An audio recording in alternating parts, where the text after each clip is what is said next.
Dando sequência a mais uma roda de conversa na Expo Bosco 2026, recebemos agora aqui o professor Zé, com grande satisfação, a turma que veio falar sobre o material que o Dom Bosco usa nas suas 3 unidades, o SAS Educação. Antes de passar para o Zé fazer a primeira pergunta, eu queria dizer, enquanto professor, né, tudo bem que a minha jornada acadêmica assim não é tão longa, mas o material de vocês, de fato, o melhor material que eu já trabalhei em questão de profundidade, de conteúdo, né, e a forma que a gente consegue dialogar. Foi um desafio inicial me adaptar ao material, porque ele é bem extenso, né, mas a partir do momento que a gente conseguiu se adaptar, parece que o nosso desenvolvimento absurdo. Feito o registro, Zé. Feito o registro. Bom, novamente falando com os representantes do SAS, nós tivemos um podcast com a equipe de coordenação quando nós estávamos ali chegando no início da implantação do SAS. É o terceiro ano nosso, né, Zé? Então nós já estamos aqui já com um pezinho dentro do Deixa eu só SAS. tomar aqui, né? Como é algo que nós não somos podcasters, né, Zé? É. Recebemos o Vinícius Beltrão, né? Que ele é o gerente de ensino e inovações do SAS Educação, e o Bruno Moraes, que é o consultor pedagógico que nos atende aqui em Piracicaba. Bom, antes da primeira pergunta, um registro. Este ano, nós tivemos algumas equipes na Olimpíadas de História que chegaram até a 5ª fase. Então, nós tivemos no passado, nós participamos já há muitos anos, e sempre batíamos ali na 4ª fase. E esse ano, na 5ª fase, nós tivemos equipes, inclusive, do Fundamental. Então, nós tivemos lá 2 equipes do Fundamental da Cidade Alta e 2 equipes do Assunção, do Fundamental. E por que eu estou jogando isso na mesa, né? Porque nós bebemos um pouco da experiência do sistema SAS no que diz respeito às Olimpíadas, por conta do banco que vocês têm das Olimpíadas passadas. E isso foi legal, facilitou o nosso trabalho no sentido de orientação. Então, eu estou dando um exemplo aqui da Olimpíada de História, Chiquito, que é da nossa área, né? É só fazer um complemento, né? Por ser da nossa área, as Olimpíadas de História, até a 4ª fase, ela é online. A 5ª fase também é online, porém é a final estadual. Então nós chegamos, né, com 5 equipes. São 4 do Fundamental, 2 aqui do Assunção, 2 do Cidade Alta e uma equipe do ensino médio. Né? E que o Zé comentou isso que justamente ontem saiu a classificação. Nós infelizmente não chegamos ainda, né, Zé? Mas deixou uma porta escancarada para o ano que vem te acessar. Mas é legal reforçar porque com o apoio do material de vocês, eu não tenho dúvida que tem uma participação gigantesca, chegamos na fase final. Agora tem que inaugurar a nova fase, né, Zé? Isso, então eu quis citar essa questão porque é um dos recursos que estão disponíveis, né? Um dos que estão disponíveis para a gente. Quais outros recursos vocês acham que poderia alavancar essas vitórias? É uma vitória parcial. O ano passado nós tivemos o primeiro resultado assim diretamente do material, e nós tivemos uma aprovação histórica nos 2 colégios nas públicas. Vocês têm esses dados, vocês sabem que, né, vocês têm os dados de agora e de antes de vocês entrarem com o material. Então, o que mais vocês apontariam como referências aí para que a gente pudesse impulsionar os nossos alunos nas Olimpíadas? Perfeito. Vini, falou, teve uma pauta hoje, o professor Vinícius acabou de sair de uma pauta com as famílias, né, aqui no evento na Expo Bosco, que ele falou um pouquinho sobre isso, sobre as vagas olímpicas, né? Pode comentar. Eu vou deixar para ele complementar depois, mas a nossa casa, né, o Colégio Aritzá, que foi onde o SAS nasceu, ele já tem uma tradição de incentivar os alunos a participarem de Olimpíadas, né? Então, isso é algo histórico no colégio, e mesmo que hoje a gente olha, e felizmente em São Paulo nós temos as nossas 3 maiores universidades, elas têm vagas olímpicas. Então, se a gente for olhar, você tem 3 vias de ingresso, você tem o vestibular, você tem o Enem, e você tem agora as vagas olímpicas também. Vini, desculpa só te interromper, só para fazer conexão com a audiência, né? As 3 universidades, USP, Unicamp e Unesp, né? que é ranking da América Latina, entre as 5 primeiras dessas 3 estão sendo colocadas. Exatamente. Mas o que nós tínhamos como cultura no Colégio Aritzá e temos até hoje? Que o aluno que participa das Olimpíadas, ele se desafia. ele explora o conhecimento acadêmico de outras formas, problematizando, colaborando, né? Tem muitas Olimpíadas que determinadas etapas são em grupo, né? Então é o colégio que representa, não é só aquele estudante. E quando a gente olha um aluno que teve a experiência olímpica para um aluno que não teve, assim, a riqueza daquele aluno, a capacidade dele de colocar em prática o conhecimento adquirido, de solucionar problemas, a versatilidade, é muito superior, é muito superior. Então, para nós, faz parte do cotidiano. Então, tem uma sessão acadêmica na escola, né, de Olimpíadas, nacionais e internacionais, de estudos internacionais, então processos seletivos de universidades fora do Brasil, utilizando o Enem ou não, e a gente sempre estimulou isso. Dado um momento, a gente trouxe isso para o material didático, né? Então aí na plataforma a gente resolveu trazer um pouquinho dessa experiência, produzir materiais, compartilhar alguns materiais que nós já tínhamos também e levar isso para as nossas escolas, porque houve um aumento bem interessante. Tudo bem que ainda está um pouco nichado, porque não são as 5 regiões do Brasil que nós temos universidades ofertando vagas olímpicas. Como eu disse, São Paulo é um expoente, mas nós temos universidades em Minas Gerais, nós temos Mato Grosso do Sul, temos universidades no Nordeste também. Fora do Brasil. Fora do Brasil, né? E assim, de fato, esse aluno, academicamente falando, é um aluno incrível, né? Não é desmerecendo os demais, mas ele vai além, ele extrapola. Ele surpreende. E hoje eu até citei com os pais, né, que eu tenho ouvido muito empresas dizendo que no processo seletivo, quando você tem, por exemplo, 2 candidatos com a mesma formação e da mesma universidade de ponta, suponhamos os 2 vieram da USP, da Unicamp, da Unesp, enfim, o que participou de Olimpíada, o que tem um histórico olímpico, ele é contratado na hora. É um diferencial. Para além das habilidades interpessoais também. Então, realmente, isso é muito forte, é uma oportunidade. Eu acho que até a gente demorou um pouquinho para trazer para as nossas escolas, falando como alguém que já está aí há 12 anos no SAS. Mas que bom que vocês estão gostando, que bom que vocês estão avançando, vendo resultados e progredindo. Mas não é só isso, né, Bruno? Antes de você, eu só pontuar uma questão, a qualificação. Então, o nosso colégio tem uma tradição de participar das Olimpíadas. Todos os anos a gente manda os finalistas de astrofísica para o Rio de Janeiro, as Olimpíadas de Matemática, de Português, de História, de Geografia. Então, nós temos um histórico de participação. Mas este ano a gente ganhou em termos de qualificação, de preparação junto com os nossos alunos. Bem rapidamente, eu dou aula para minha neta. E olha, debatendo com minha neta uma questão, ela virou para mim e falou assim: vovô, não, mas eu acho que, fruto disso que nós estamos falando aqui, a qualificação do processo, isso vocês trouxeram para a gente.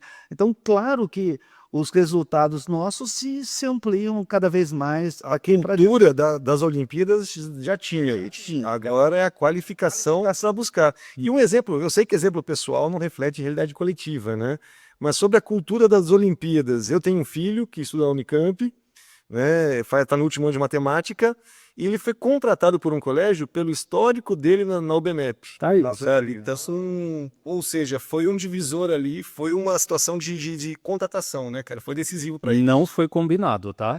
Fique claro, deu match aqui, mas não foi combinado, não.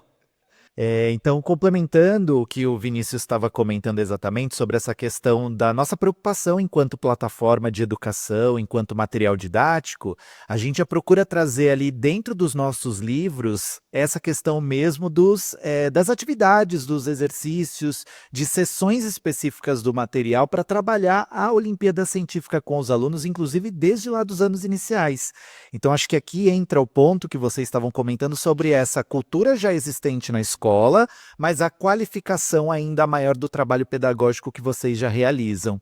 Inclusive, a gente tem dentro ali da nossa plataforma digital também um material específico que é a Jornada Olímpica.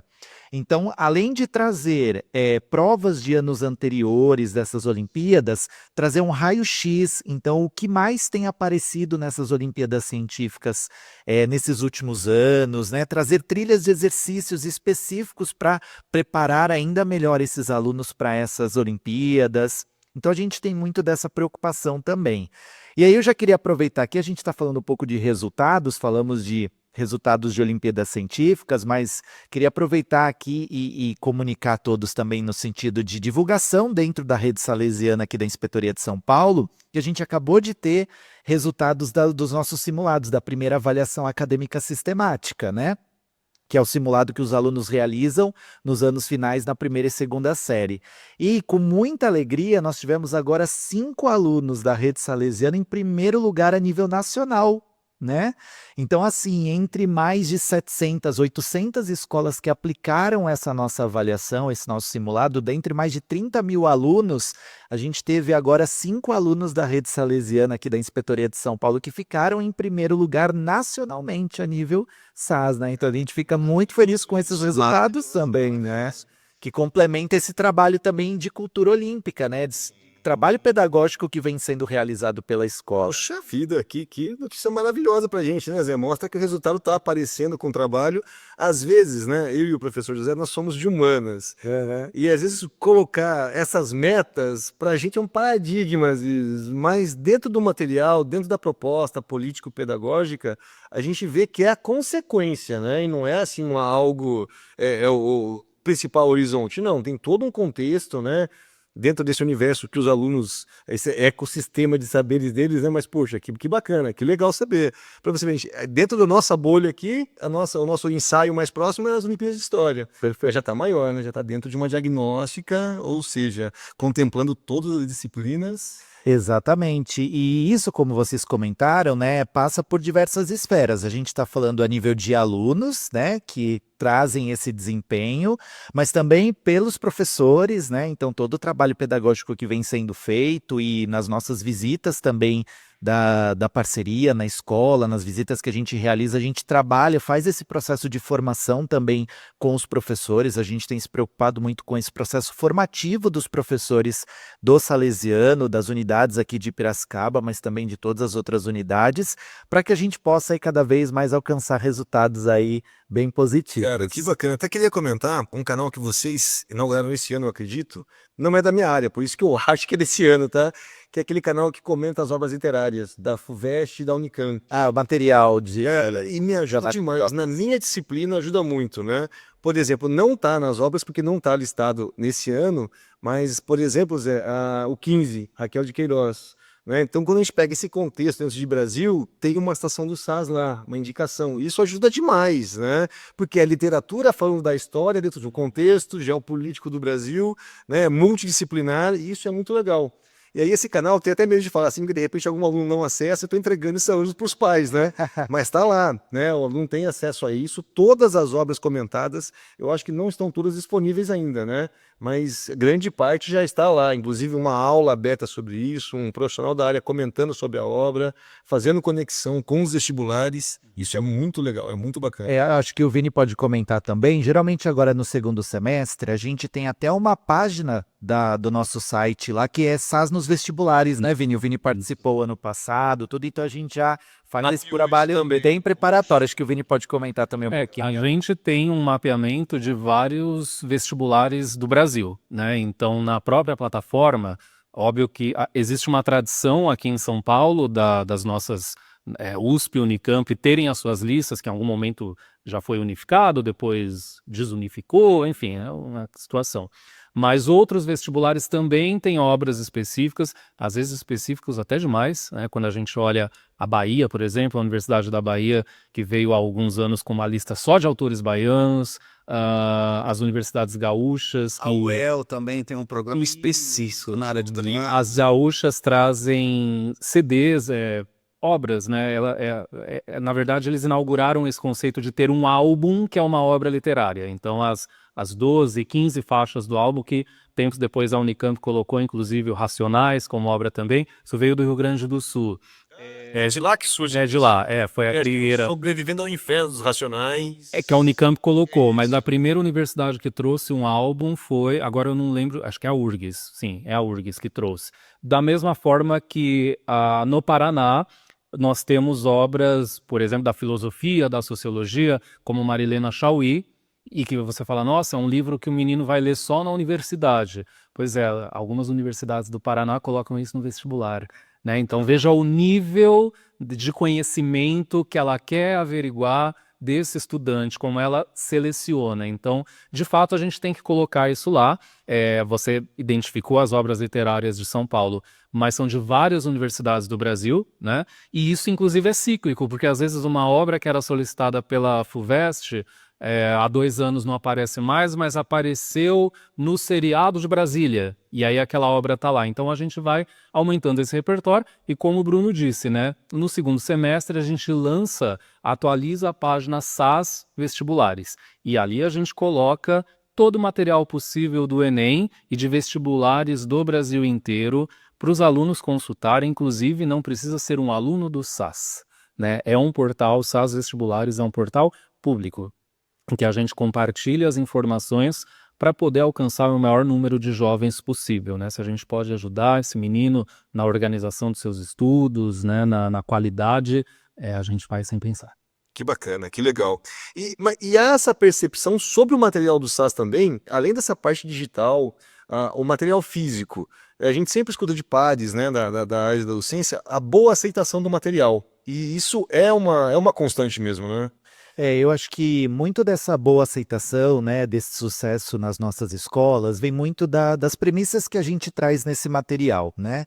A gente tem muito a preocupação de ser um material que é robusto, mas que tem ali um conteúdo de qualidade e excelência para os professores, para os alunos, para as escolas parceiras, mas também a gente tem algumas outras premissas importantes, né? E uma delas que eu acho que é um dos nossos grandes diferenciais é que é um material que é atualizado todos os anos. Isso. Né? Citar. Ele não é um material que ele é parado no tempo, né? Então a gente tem muito essa preocupação de ano a ano estar revisitando essas coleções, trabalhando ali contextos, então trazendo muito do conhecimento ligado ao contexto desse aluno que está hoje na sala de aula, né?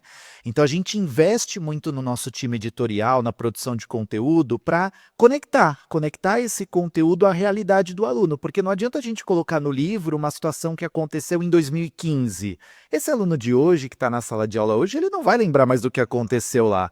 Mas se a gente trouxer um contexto de uma coisa que aconteceu o ano passado e que o professor já está discutindo na sala esse ano, eu acho que isso é muito mais rico ali para o trabalho pedagógico. É muito legal esse diálogo nosso, porque às vezes o pai que está nos assistindo não tem essa noção, né? Porque talvez para alguns seja só mais um material didático, seja mais um livro, mais um valor da mensalidade, né?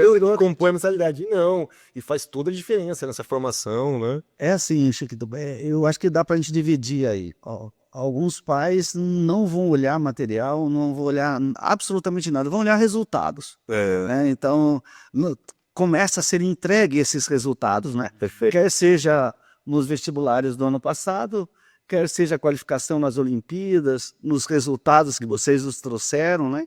Então, é isso. Um pai olha isso, outro pai olha aquilo, mas o mais importante é assim, ó, que enquanto educador a gente vê as transformações ocorrendo. Por exemplo, a escola tomou uma medida decisiva, importantíssima para este ano, a partir da parceria com vocês, que foi tirar as aulas da tarde do ensino médio, para que eles à tarde estivessem focados no desenvolvimento das atividades, naquilo Ter uma rotina de estudos, isso, né? uma rotina de estudo. Olha, isso é fruto da parceria com o material SAS. E aí, Zé, esses alunos que estão nos assistindo, né, que seguem essa rotina de estudo, nós, professores em sala de aula, começamos a ter aquela percepção daqueles que vão ter sucesso nas aprovações. Em algum momento isso é até um pouco desumano da nossa parte, porque existe a pressão da família, que só quer o resultado, né? Existe a pressão do próprio aluno, que está se cobrando, faz a rotina da tarde, faz o estudo. A nossa pressão, às vezes, né, Zé, que às vezes até meio que inconsciente, mas a gente acaba pressionando também, né? Mas a gente começa a perceber esses alunos em sala de aula que fazem essa rotina, que utilizam esses recursos do material, e até mesmo, Zé, cortando a nossa carne aqui, né? A nossa forma de nos adaptar ao material e conseguir extrair dele tudo que ele pode também, né? Principalmente a análise de dados, né? Que nós não tínhamos. Nós tínhamos, assim, uma visão da nossa área, ou melhor, da nossa disciplina. A gente tinha uma visão do todo quando chegava no final do ano, onde vai se decidir se aprova ou reprova. Então, o SAS trouxe uma mudança nessa relação. E por isso também que quando a gente está visitando as escolas, né, a gente conversa muito com a gestão, com os professores, mas também a gente fala com os alunos, né, o quão importante é o engajamento deles nas atividades, né? Então, para os alunos que estão assistindo aqui, quando a gente pega no pé de vocês de faça o Eureka, faça o simulado lá para valer, né, com afinco ali, realize os exercícios personalizados. Eles vão falar que a gente é chata. Exatamente. Os mesmo, mas é Vamos fazer uma bem de vocês. Só fazer uma interlocução que às vezes tem pais só do ensino médio ensinando a gente. Eureka é uma plataforma, uma gamificação, né, para o material do fundamental. Então os alunos, ao completarem um capítulo, aí fica muito da performance do professor, né, em solicitar que os alunos façam via digital isso. Eu queria fazer uma aspas nisso, trazendo a questão da atualização do material para os dados, tá? Quando a gente fala de atualização, de revisita, não significa que a gente vai produzir um material novo todos os anos. Ninguém faz isso. Humanamente impossível e inviável, porque o conhecimento é aquele, né? São os recados que nós temos que dar. É logística para Exato e tal. Custo, etc. Mas vamos pensar no seguinte. 2 pontos desse ano que estão muito fortes, tá? Pegar a área do Bruno, nós temos uma vacina da dengue aqui, que foi temporariamente pausada porque ela teve algumas complicações com pacientes pelo Butantan. Pode ter certeza que isso estará no material no ano que vem. Eu estou falando de ciências no fundamental, eu estou falando de biologia, eu estou falando de química, de história, eu estou falando da matemática, porque eu tenho números aí, produção de vacina, quantas pessoas precisavam ser vacinadas e tudo mais. Nós temos conflitos que estão ocorrendo em que o petróleo está ali no meio, ainda que disfarçado, mas são conflitos em que o ponto de interesse, um dos mais fortes, é o petróleo. Isso estará no material no ano que vem. Tal. Não significa que se você for olhar folha a folha, tudo estará diferente. Você vai perceber que vai ter exercício novo, que vai ter um box diferenciado, que vai ter um assunto que teve uma contextualização maior e tudo mais. E é nesse sentido. E é esse o compromisso que nós temos. E aí quando vocês falam dos dados, né, e parabéns pela iniciativa de reduzir um pouco do tempo do aluno na escola para que ele tenha tempo para estudar, é isso. Todos os recursos da plataforma estão ali pensados para uma educação integral. E aí que vale falar, educação integral não é educação em tempo integral. Não é você passar 2 períodos na escola. É você passar o período necessário na escola, saber que a escola tem recursos, pessoas para te orientar, estando na escola ou fora dela, e você poder chegar em casa e saber que você vai ter um Eureka, que você vai ter, a cada simulado, quando sai o relatório, exercícios personalizados baseado nos assuntos que você mais teve dificuldade, que os seus professores estarão lendo os dados de aproveitamento, não só do teu componente curricular, mas outros, como você bem falou, você é professor de história, mas o quanto que a minha área de literatura contribui para você e o quanto que eu dependo de vocês, como um professor de literatura e de redação, para que o meu aluno tenha repertório para escrever uma redação ou tenha um contexto histórico para entender o porquê a Semana de Arte Moderna foi tão revolucionária, tão disruptiva. Então, a gente precisa fornecer ferramentas para que vocês sigam estudando, mas não sigam estudando qualquer coisa. Tem uma curadoria dos assuntos, de conteúdo, tem um tempo pensado, não é para vocês ficarem a tarde inteira estudando, tem uma organização. Olha, aqui você vai resolver em 15 minutos, isso daqui é uma videoaula que não vai passar de 10, tem os exercícios aqui, você não vai fazer exercícios de todos os componentes, isso daqui é prioritário, né? Aquele farol que tem no relatório, verde, amarelo e vermelho, começa dos vermelhos, que é o mais crítico e tal. Então, tudo isso é pensado, articulado do SAS com as escolas. E aí o Bruno está aqui porque o Bruno é essa figura que faz a leitura do que este público precisa, o que o Dom Bosco precisa, como eles estudam, como que os professores organizam essa metodologia, qual é a metodologia da escola, e o Bruno está aqui para fazer isso acontecer da forma mais inteligente e proveitosa para todo mundo. Um termômetro só, que para nós professores é maravilhoso. Eu citei Conceição Evaristo em uma das aulas, o Fio Jasmin. E 3 alunos pegaram a referência na hora. Olha que maravilha. A conexão ali, pra gente, professor, é maravilhoso, né? gente até se emociona, né? Tem uma lágrima assim, escola. Que daí os alunos até dão uma opinião dele, mas aquele cara não se vergonha, 18 filhos no li, tal, cara. É muito legal isso aí, porque a aula enriquece, né, cara? É bacana. Te cortei pelos desculpas. Não, imagina, é exatamente isso, né, que a gente estava falando. Então, esse trabalho todo pedagógico que a gente faz, que às vezes é de bastidores, né, que nem todo mundo visualiza, mas é muito para conectar todas essas nossas soluções e cada vez mais, como vocês comentaram essa questão dos dados, o quanto isso enriquece as intervenções pedagógicas que a escola vai realizando.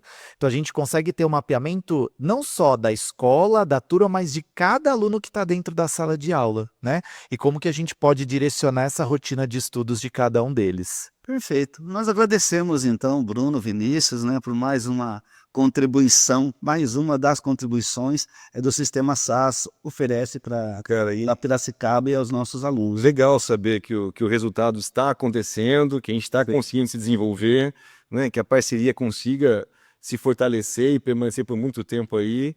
E que a gente consiga entender, né, que os professores tentam se qualificar, temos um material, né, porém a gente consegue ir até metade do caminho, né, Zé? O resto da metade são os alunos, né, e aí a participação da família, o engajamento deles, e que a gente consiga, né, Zé, absorver isso aí e proporcionar isso para os alunos. Exatamente. É o tripé que a gente estava falando, que o Vini estava até falando de manhã. É escola, aluno e família, né? Esse tripé ele tem que funcionar muito bem, né? Então agradecemos mais uma vez e encerramos aqui mais uma roda de debate. E até a próxima. Até a próxima. Obrigado.